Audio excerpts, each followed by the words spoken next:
मैं पूरे 5 महीने के बाद यूट्यूब पे वापस आई हूँ। खुद को नहीं पता था कि मैं फिर से वीडियो अपलोड कर पाऊंगी। मुझे हो गया था कोविड। एम्बुलेंस आ रही है, इट्स ओके। उसके बाद क्या, उसके बाद हम कहाँ जाएंगे? हमने फटाफट से अपना सामान पैक किया एंड हम लोग रेडी हो गए जाने के लिए, और कोई ऑप्शन भी नहीं था हमारे पास क्योंकि वो लोग हमें निकाल रहे थे और हमने पहले से ही सारा पेमेंट कर रखा था, जबकि हमारा 3-4 दिन के लिए होटल था, बुक था। लेकिन फिर भी उनके जो प्रोटोकॉल्स थे उनके अकॉर्डिंग हम लोग वहाँ नहीं रुक सकते थे क्योंकि मेरा पॉजिटिव था। And I was feeling so bad कि मेरी वजह से मेरी फैमिली को इतनी ज़्यादा प्रॉब्लम्स फेस करनी पड़ रही हैं। और सामान वगैरह पैक कर लिया एंड हम लोग रेडी हो गए जाने के लिए। एम्बुलेंस आ गई नीचे, उसके बाद जो उनके होटल स्टाफ था वो भी आ गया, और 2-3 जो रूम बॉयज़ थे वो भी आ गए with all their sanitisation equipments. Proper जो भी हमारा सामान था उसको वो सैनिटाइज़ कर रहे थे और उसके बाद वो निकाल रहे थे। एंड येस, एक बात मैं आपको और बताऊं, वाइल लिविंग द होटल उन्होंने हमें अपनी लिफ्ट भी यूज़ नहीं करने दी। लिफ्ट उन्होंने लॉक कर दी एंड उन्होंने बोला कि हम अपने जो बाकी के जो गेस्ट हैं उनको ख़तरे में नहीं डाल सकते हैं, बिकॉज़ लिफ्ट कॉम्पैक्ट होती है तो आप लिफ्ट यूज़ नहीं कर सकते हैं। तो आपको स्टेयरकेस से ही जाना पड़ेगा। आपका जो सामान है वो जो रूम बॉयज़ है वो लेकर आ जाएंगे एंड आपको स्टेयरकेस ही यूज़ करना पड़ेगा। उस टाइम पर मुझे ना गुस्सा भी आ रहा था एंड मुझे समझ में नहीं आ रहा था कि मैं कैसे रिएक्ट करूं। लिटरली ये लोग अपनी जगह ठीक हैं, गलत हैं, I don't know, but I was very worried and tense and also very angry. हम लोग आई थिंक 4th या 5th फ्लोर पे थे और वहाँ से हम लोग चल के नीचे गए। That's okay, that's fine, but साथ में बच्चा था, एटलीस्ट उसका थोड़ा सा लिहाज कर लेते, बट हो गया। उसके बाद हमें एम्बुलेंस में हमारे सामान के साथ हम लोग जब न्यूयॉर्क से आए थे तो हमारे पास कुछ 12 या 13 सूटकेस थे। अब वो 12-13 सूटकेस, इतना सारा लगेज लेके हम कहाँ जाएं? बहुत रिक्वेस्ट करके, जिससे हमने होटल वगैरह बुक करवाया था, उसने होटल मैनेजर से रिक्वेस्ट करके कि आप हमारा जो सामान है एटलीस्ट वो अपने होटल में रख लीजिए, हम ये सारा सामान कैरी करके कहाँ जाएंगे। तो उन्होंने रिक्वेस्ट हमने की उनसे और उन्होंने हमारे जो कुछ 8 या 9 जो सूटकेसेस थे वो रख लिए, किसी तरह से मान गए वो रखने के लिए नीचे स्टोर हाउस में। एंड जो बाकी के 2 सूटकेस थे या 2 या 3 सूटकेस थे वो हम लेकर एम्बुलेंस में हमने डाले और वो लेके हम लोग चल पड़े। मैं, मेरे हस्बैंड, बेटा, तीनों हम एम्बुलेंस में बैठकर जा रहे थे। आई डोंट नो कहाँ जा रहे थे, हमें कुछ समझ नहीं आ रहा था कि हमें कहाँ लेके जाएंगे, अब क्या होगा। 40 या 50 मिनट्स का डिस्टेंस था जो कि हमने ट्रैवल किया एम्बुलेंस से। उसके बाद वो एक गवर्नमेंट हॉस्पिटल में हमें लेकर गए एंड ही सेड कि अभी यहाँ पर आपका चेकअप होगा, जो भी होगा, टेस्ट वगैरह होंगे एंड दे विल डिसाइड कि अभी आपका क्या करना है और आपको कहाँ रखना है। I said okay. हम तीनों वहाँ पर चले गए और मैं अपने बेटे से काफ़ी दूर ही चल रही थी और मैंने उसको मतलब काफ़ी दूर रखा था और बोला था कि प्लीज़ आप मेरे पास मत आना एंड मुझे टच वगैरह मत करना। And he understood, he is quite sensible in that sense. तो वो मुझसे दूर ही था। देन उसके बाद वहाँ पर उनकी टीम आ गई एंड उन्होंने पूछा कि किसका रिज़ल्ट पॉजिटिव आया है। तो मैंने बोला कि मेरा आया है। तो उन्होंने मेरे कुछ चेकअप वगैरह किया, ब्लड टेस्ट लिए एंड ही सेड कि अभी ओमिक्रॉन वगैरह जो है काफ़ी ज़्यादा स्प्रेड हो रहा है यहाँ पर, तो हम बिल्कुल भी रिस्क नहीं ले सकते हैं। इसीलिए मुझे जो है क्वारंटीन सेंटर में ही रहना पड़ेगा और जब तक मेरा रिज़ल्ट नेगेटिव नहीं आएगा, चाहे उसमें 5 दिन लगे, चाहे उसमें 7 दिन लगे, चाहे 15 दिन लगे, चाहे 20 दिन लगे, मुझे क्वारंटीन सेंटर में ही रहना पड़ेगा और जो गवर्नमेंट फैसिलिटी है वहीं पर मुझे रहना पड़ेगा। मैं किसी होटल में नहीं रह सकती हूँ, मैं कहीं नहीं रह सकती हूँ, मुझे वहीं रहना पड़ेगा। And I was like wow, क्या वेलकम हुआ है इंडिया आकर यार। मेरा तो उन्होंने डिसाइड कर लिया था कि वो मुझे किसी क्वारंटीन सेंटर में, गवर्नमेंट हॉस्पिटल में कहीं रख देंगे एंड मैं वहाँ पर रुक जाऊँगी। लेकिन मेरा जो मेन कंसर्न था वो ये था कि हस्बैंड और बेटा वो लोग कहाँ जाएंगे, उनके लिए मैं और भी ज़्यादा परेशान हो रही थी। एंड मेरे लिए स्पेशली वो काफ़ी ज़्यादा इमोशनल मोमेंट था, बिकॉज़ अपने बेटे से since the time he is born मैं कभी भी उससे दूर नहीं रही हूँ। एंड अब वो सिचुएशन आ गई थी कि मुझे उससे अलग रहना था एंड वो भी कितने टाइम के लिए, वो भी बिल्कुल नहीं पता था मुझे कब मेरा रिज़ल्ट नेगेटिव आएगा, बिकॉज़ वो लोग भी क्लियर नहीं बता रहे थे। मैंने उनसे पूछा कि कितनी देर में नेगेटिव आ जाता है, तो उन्होंने बोला कि मैम कई बार किसी का 2 दिन में भी आ जाता है एंड किसी का 15 दिन में भी नेगेटिव नहीं आता है, डिपेंड करता है आपकी इम्यूनिटी कैसी है। देन मेरे टेस्ट वगैरह करने के बाद उन्होंने हस्बैंड को और बेटे को वहाँ से जाने के लिए बोल दिया और बोला कि आप यहाँ से चले जाइए, आपका यहाँ पे ज़्यादा देर रुकना ठीक नहीं है, तो आप प्लीज़ यहाँ से जाइए और इनको यहाँ पर छोड़ दीजिए, बिल्कुल सेफ़ हैं और कोई प्रॉब्लम नहीं होगी इनको, और आप आराम से बेफ़िक्र होकर आराम से आप जाइए, घर जाइए। लेकिन घर तो कोई था नहीं, ठिकाना तो कोई था नहीं, क्या करते, कहाँ जाते। उसके बाद उन्होंने अपने फ्रेंड को कॉल लगाया जो कि दिल्ली में नहीं थे, किसी और स्टेट में थे, वहाँ से फ़ोन किया, जो कि उस होटल के मैनेजर को जानते थे।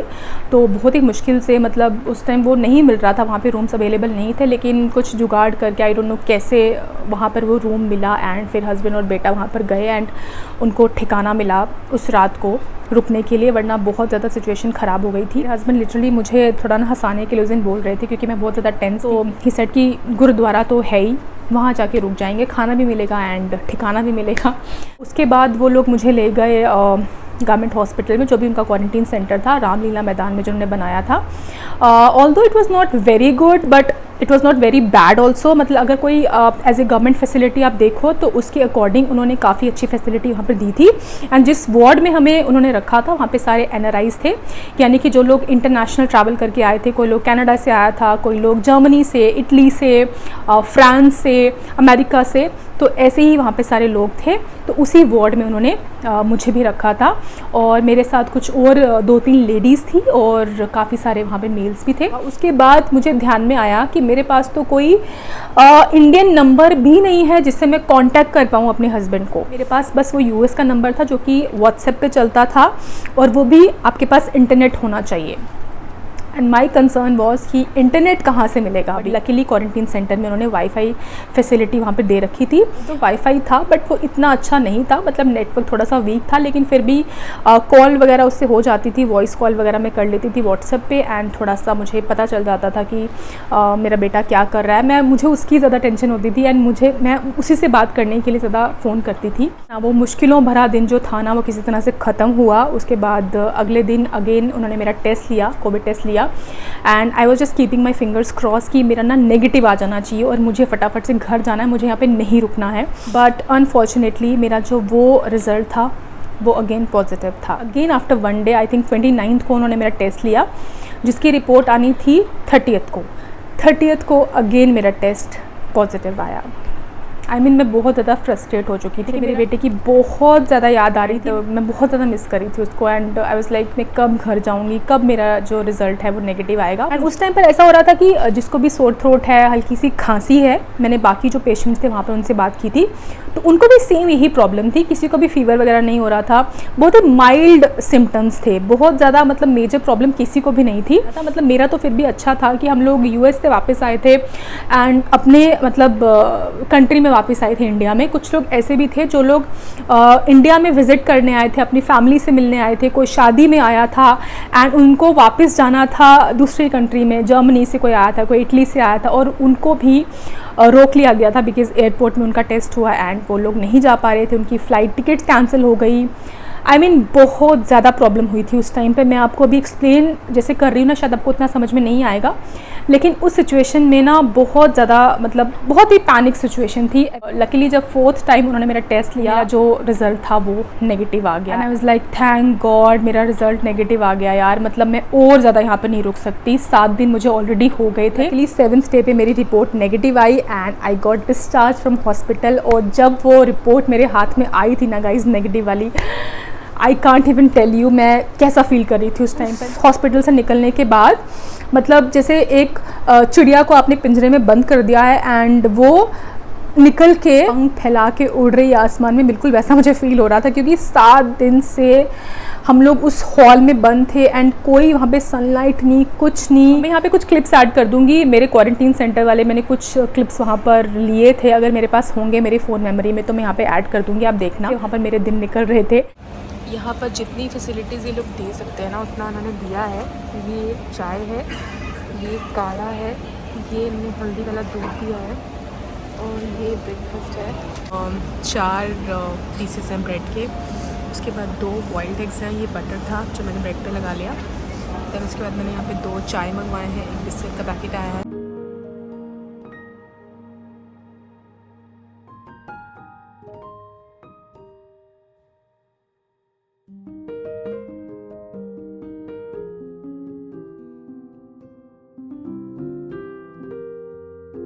So my dinner has arrived.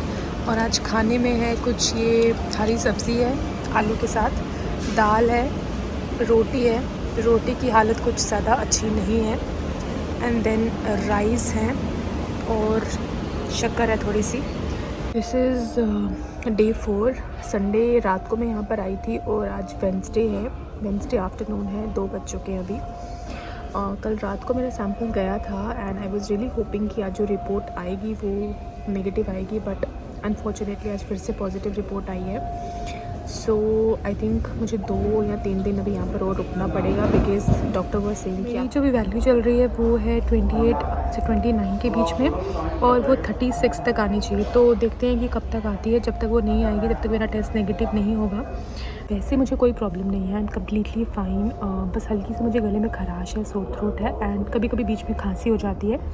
कोई फीवर नहीं है, कोई बॉडी एक नहीं है, कुछ भी नहीं है, बट इन्फेक्शन है तो उसकी वजह से पॉजिटिव आ रहा है। सो लेट्स सी कितने और दिन मुझे यहाँ पर रुकना पड़ता है। इट्स एक्चुअली डिप्रेसिंग यहाँ पर रहना, बट अभी कुछ कर नहीं सकते हैं, देयर इज़ नो ऑप्शन।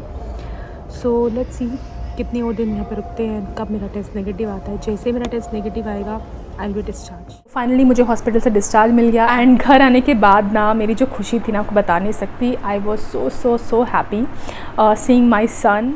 इतनी देर के बाद मिलने की जो खुशी थी ना, उससे मुझे ऐसे लग रहा था कि मैं उससे पता नहीं कितने सालों के बाद मिल रही हूँ। यू नो कोविड का नाम सुन के ना एक डर सा लगना शुरू हो जाता है कि पॉजिटिव आ गया है, पता नहीं अब और क्या होगा। I was so relieved and I was so happy कि होना होता है वो तो होकर ही रहता है।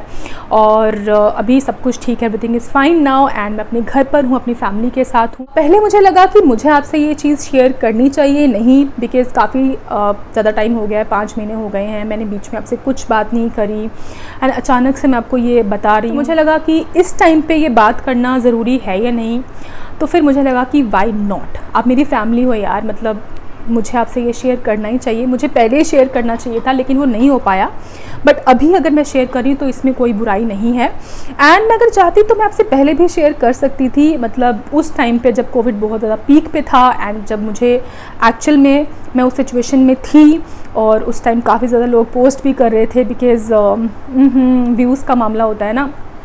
ऐसी सिचुएशन में लोग ज़्यादा पोस्ट करते हैं कि मुझे कोविड हो गया, मुझे ये हो गया एंड पूरा अपडेट्स देते हैं एक एक दिन की। बट वो लोग जो करने वाले हैं करते हैं, उनका अपना है।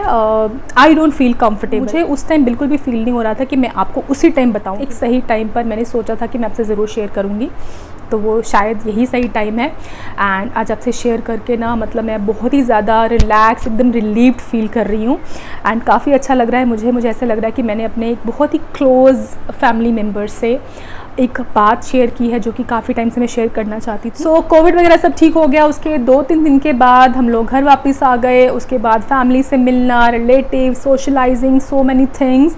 मतलब 2 साल के बाद हम लोग वापस आ रहे थे इंडिया में। 2 साल काफ़ी लंबा टाइम होता है एंड हम बिल्कुल भी अपनी फैमिली से नहीं मिले थे उस टाइम पर, तो काफ़ी अच्छा लग रहा था। अपनी कंट्री में वापस आके ऑफकोर्स अच्छा लगता ही है, बट ऐसा नहीं बोलूँगी कि मुझे न्यूयॉर्क की बिल्कुल याद नहीं आ रही थी, मुझे बहुत याद आ रही थी। Because 2 years is a long time. काफ़ी अच्छे मोमेंट्स हमने वहाँ पर जिए हैं, काफ़ी अच्छी मेमोरीज़ हैं हमारी वहाँ की, तो मिस तो मैं बहुत कर रही थी। मैं यहाँ पे कोई ब्रैग नहीं करूँगी, शो ऑफ नहीं करूँगी, but honestly guys this is my opinion, this is my experience. पहले मुझे भी ऐसा लगता था कि मतलब क्या है फॉरेन कंट्रीज़ में, कुछ भी ऐसा नहीं होता है। बट बिलीव मी 2-3 साल अगर आप अब्रॉड में रहते हैं, वहाँ का लाइफस्टाइल जीते हैं, तो आपको थोड़ा सा टाइम लगता है वापस अपनी कंट्री में आकर सेटल होने में। इतना ईजी नहीं होता है, तो मुझे भी थोड़ा सा लगा। मतलब हस्बैंड नॉर्मल थे, मतलब वो मिस कर रहे थे लेकिन ज़्यादा एक्सप्रेस नहीं कर रहे थे, बोल नहीं रहे थे। मेरा बेटा, उसको भी काफ़ी ज़्यादा मतलब हो रहा था, ही वॉज़ न्यूट्रल, उसको भी मतलब इंडिया के अच्छा लग रहा था, but still he was asking questions कि यहाँ पर ऐसा होता है, वहाँ पर ऐसा होता है, बिकॉज़ वो 4 years का था जब न्यूयॉर्क गए थे हम लोग and now he is 6 years, 6.5 का हो गया अभी। तो उसके लिए चीज़ों को थोड़ा सा समझना इतना मतलब उसके लिए इजी नहीं था, तो मैं उसको समझाती थी कि ये हमारी कंट्री है, ये हमारा देश है, यहाँ पर ऐसा होता है, हमें यहाँ पर ऐसा होता है एंड वहाँ का डिफरेंट है लाइफस्टाइल।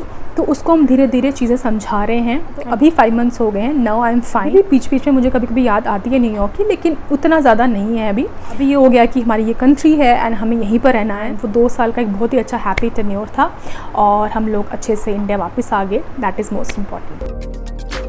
जैसे कि आपको मैंने बताया कि मैंने काफ़ी सारे वीडियोस शूट करे थे लेकिन आप बिलीव नहीं करोगे, मतलब मेरा वीडियोस एडिट करने का भी मन नहीं हो रहा था। आई don't no, because of Covid और बिकॉज ऑफ एक्सर्शन, मतलब अंदर से आई डोंट नो, एक फीलिंग ही नहीं आ रही थी कि मैं वीडियोस फिर से जो है पोस्ट करूं।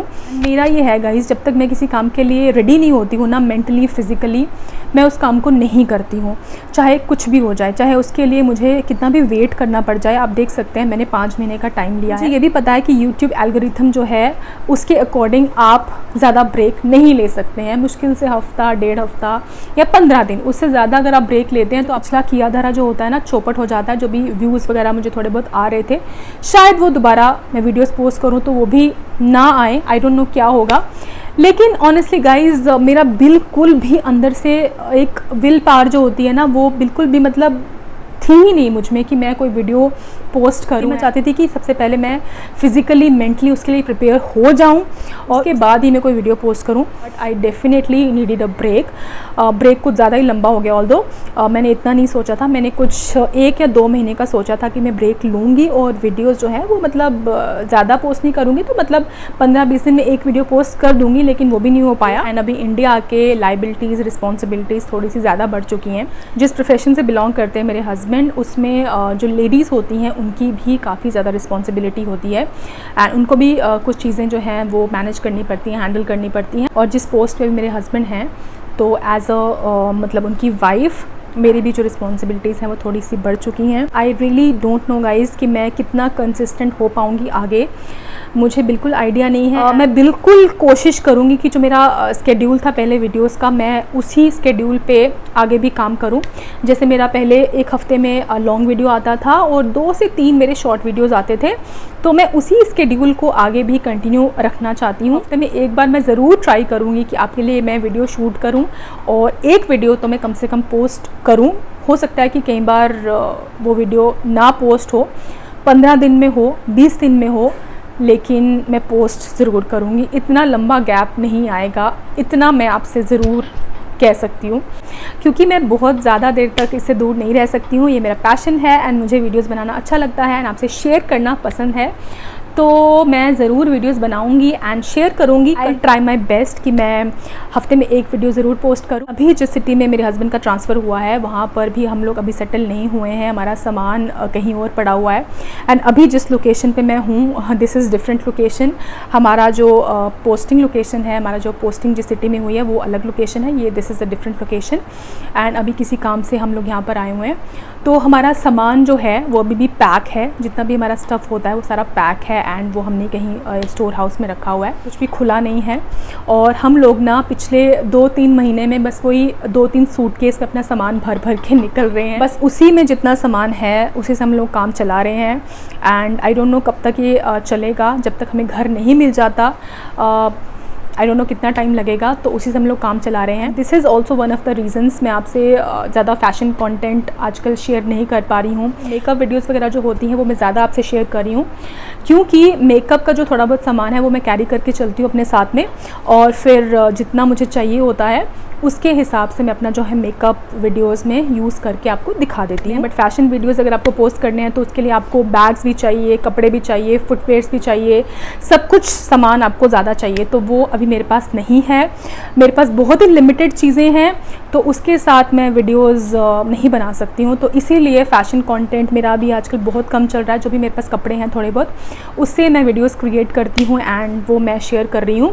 तो अभी फ़िलहाल के लिए जब तक सब कुछ सेटल नहीं हो जाता, मैंने अपना जो कंटेंट है यूट्यूब के लिए वो इस तरह से प्लान किया है। बहुत ज़्यादा कपड़े, एक्सेसरीज, बैग्स वगैरह के बिना भी मैं आपसे अच्छी अच्छी इन्फॉर्मेटिव वीडियोस शेयर कर पाऊँ। तो लेट्स सी आपको वीडियोस अच्छी लगती हैं नहीं लगती हैं। And also guys you can also give your suggestions. आप भी मुझे बता सकते हैं कि आप किस तरह का कंटेंट देखना चाहते हैं चैनल पर। जैसे मैं पहले DIYs, फैशन, मेकअप वीडियोज़ इस तरह का कॉन्टेंट शेयर करती थी, तो मैं ये चाह रही हूँ कि मैं एक ही तरह की जो वीडियोज़ हैं वो पहले पोस्ट करूँ, ताकि मेरा जो यूट्यूब एल्गोरिथम है वो थोड़ा सा स्टेबल हो जाए। तो आप प्लीज़ मुझे बताना कि फैशन वीडियोस में या मेकअप वीडियोस में या DIY स्किन केयर वीडियोस में या किसी भी और तरह का जो एक पर्टिकुलर टॉपिक है वो आप उसमें किस तरह का कंटेंट देखना चाहते हैं। तो प्लीज़ मुझे नीचे कमेंट करके सजेस्ट करना टॉपिक्स, सो दैट मैं आपके लिए वीडियो बना पाऊँ। तो मैं यूट्यूब से दूर हूँ, लेकिन ऐसा बिल्कुल नहीं है कि मैं एकदम से सोशल मीडिया से गायब हो चुकी हूँ। मैं इंस्टाग्राम पे रेगुलरली वीडियोस पोस्ट कर रही हूँ एंड बहुत ज़्यादा कंसिस्टेंट हूँ। इनफैक्ट मैं काफ़ी ज़्यादा आजकल वीडियोस उसमें पोस्ट करती हूँ। मेरी रोज़ 1 या 2 वीडियोस तो उसमें आती हैं, स्टोरीज़, अपडेट्स, पिक्चर्स, ये सब चलता रहता है। तो जो भी इंस्टाग्राम के लिए मैं शूट करती हूँ वो यूट्यूब शॉर्ट्स में मैं डाल देती हूँ, बिकॉज़ मुझे ऐसा लगता है कि सब लोग इंस्टाग्राम पे नहीं होते हैं, बहुत कम लोग इंस्टाग्राम से जुड़ते हैं। यूट्यूब एक ऐसा माध्यम है जिसे हर कोई चला सकता है एंड हर कोई वीडियोस देख सकता है। तो YouTube जो माध्यम है वो काफ़ी ज़्यादा इलेबोरेट ऑडियंस है। बट ऑनेस्टली गाइज मैं आपको एक बात बताऊँ, जब से मैं इंस्टाग्राम पे कंसिस्टेंटली मैंने जो है कंटेंट डालना शुरू किया है ना, मैंने ये चीज़ नोटिस करी है कि इंस्टाग्राम पे जो मुझे रिजल्ट्स मिले हैं एंड जो रिस्पॉन्स मिला है ना ऑडियंस का, वो ज़्यादा अच्छा है in comparison to YouTube. For example अगर मैं जैसे इंस्टाग्राम पे कोई रील डालती हूँ या वीडियो डालती हूँ 1 मिनट की, मतलब 30 सेकेंड्स या 1 मिनट का ही फॉर्मेट होता है, तो उसमें मुझे रिस्पॉन्स ऐसे मिल जाता है, मतलब विद इन 5-10 मिनट्स ही मेरे जो व्यूज़ हैं रील्स पे 1000, 2000, 2500 व्यूज़ आ जाते हैं, जो कि शायद मुझे 6 महीने या साल में भी नहीं मिलते हैं यूट्यूब पे। तो यूट्यूब पे रिस्पॉन्स उतने अच्छे से मुझे नहीं मिल रहा है। आई डोंट नो, अगर ऐसा ही चलता रहा तो मैं यूट्यूब पे शायद वीडियोस पोस्ट करूं या नहीं करूं, मुझे सोचना पड़ेगा। बट डेफिनेटली इंस्टाग्राम पे मैं वीडियोस पोस्ट करती रहूंगी एंड कंसिस्टेंटली करती रहूंगी, बिकॉज मुझे वहाँ पर रिस्पॉन्स ज़्यादा अच्छा मिल रहा है एंड इमीडिएटली उस पर व्यूज़ भी आते हैं, लोगों के कॉमेंट्स भी आते हैं एंड लोग लाइक भी करते हैं उस पर। तो मुझे लगता है कि इंस्टाग्राम ज़्यादा अच्छा माध्यम है अपने आप को एक्सप्रेस करने का एंड अपना जो टैलेंट है, स्किल है, वो दिखाने का, पोर्ट्रे करने का।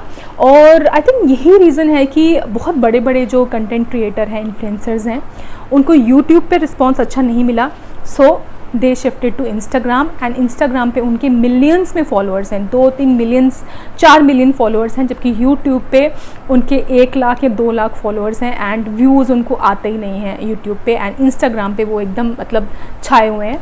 तो आई थिंक यही रीज़न है कि वो उन्होंने वहाँ पर शिफ्ट कर लिया इंस्टाग्राम पे एंड यूट्यूब पे वो भी ज़्यादा फोकस नहीं रखते हैं, बिकॉज़ यूट्यूब आपकी वीडियोज़ को आई डोंट नो, मुझे ये बोलना नहीं चाहिए, लेकिन YouTube भी आजकल क्रिंज को ज़्यादा जो है प्रमोट कर रहा है और अच्छी वीडियोस को प्रमोट नहीं कर रहा है। आई don't know what is the reason, लेकिन अगर यही हाल रहा तो फिर बड़े बड़े कंटेंट क्रिएटर इंस्टाग्राम पे शिफ्ट कर जाएंगे, जो कि ऑलरेडी कर भी चुके हैं एंड YouTube पे शायद क्रिंज ही देखने को मिलेगा। आप शायद बिलीव नहीं करोगे, लेकिन मुझे 3 घंटे से ऊपर हो चुके हैं ये बकबक करते हुए एंड आई थिंक अभी मुझे वीडियो को यहीं रोक देना चाहिए, वरना ये पता नहीं कितनी लंबी हो जाएगी। एंड गाइज़ बिलीव मी, आज मुझे इतने टाइम के बाद आपसे बात करके ना बहुत अच्छा लग रहा है। ऑल्दो मैं सिर्फ बात कर रही हूँ, आप मुझसे बात नहीं कर रहे हैं, लेकिन फिर भी जब भी मैं ऐसे वीडियो रिकॉर्ड करती हूँ ना, तो मुझे ऐसा लगता है कि अपनी सारी दिल की बातें मैं आपसे शेयर कर रही हूँ एंड उसको आप सुन रहे हैं। तो आज मुझे बहुत अच्छा लग रहा है। I am feeling quite relax, quite relieved and finally I made myself sit down and talk to you guys and आज ना ऑनेस्टली मैं बहुत ही ज़्यादा लाइट फील कर रही हूँ एंड रात को मुझे बहुत अच्छी नींद आने वाली है, क्योंकि मैं रोज़ इस वीडियो के लिए प्लान करती थी, आज करूँगी, कल करूँगी, परसों करूँगी, बट हो ही नहीं पा रहा था। मुझे आपका नहीं पता आप कितने बोर हुए, लेकिन मुझे बहुत अच्छा लग रहा है। ओके गाइज, नाउ इस वीडियो को करते हैं यहीं पर एंड, क्योंकि वीडियो पहले से ही बहुत ज़्यादा लंबा हो चुका है। अब और ज़्यादा मैं इसको लंबा करूँगी तो आप और भी ज़्यादा बोर हो जाओगे।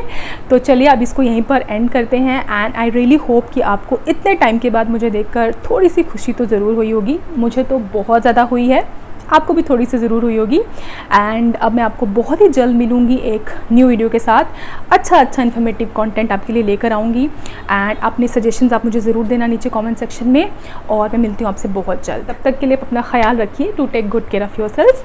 Bye bye and love you all.